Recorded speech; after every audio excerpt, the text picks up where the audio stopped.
बारामती शहरातील Arihant mini market येथे कृत्रिम दूध तयार करण्यासाठी वापरल्या जाणाऱ्या साहित्याचा संशयित साठा आढळून आला.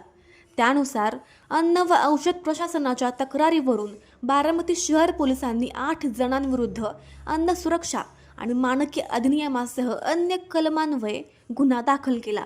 या कारवाईमुळे कृत्रिम दूध निर्मिती व पुरवठा करणाऱ्या संभाव्य रॅकेटचा पर्दाफाश होण्याची शक्यता व्यक्त केली जाते. या प्रकरणी संदीप अशोकलाल बागमार, निलेश मोरे, भोरी मॅडम, दत्तात्रय बावधे, दीपक पिसाळ, प्रवीण दातीर, सूरज सोलनकर, हेमंत टेके असा गुन्हा दाखल करण्यात आलेल्यांची नावे आहेत.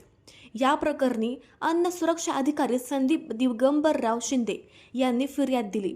ही कारवाई गुरुवारी दिनांक 16 रोजी करण्यात आली.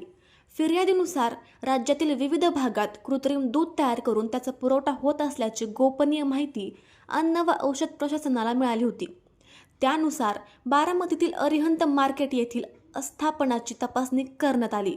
या तपासणीत 25 किलोचे व्हे पावडरचे 1 पोते, स्कीम मिल्क पावडरचे 2 पोती आणि व्हे परमिट पावडरचे 2 पोती असा संशयित साठा आढळून आला.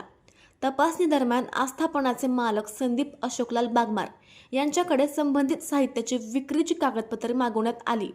मात्र त्यांनी समाधानकारक माहिती किंवा विक्री बिले सादर केली नाहीत. चौकशीत हा माल विविध दूध विक्रेते, संकलन केंद्रे आणि शीतकरण केंद्रांना पुरवण्यासाठी साठवून ठेवल्याचे पुढे आले.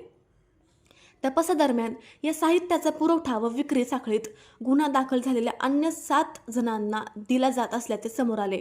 या संपूर्ण साखळीचा तपास सुरू असून भेसळयुक्त दूध कोणकोणत्या दूध संकलन व शीतकरण केंद्रांपर्यंत पोहोचले याचा शोध पोलीस व अन्न व औषध प्रशासन घेत आहोत.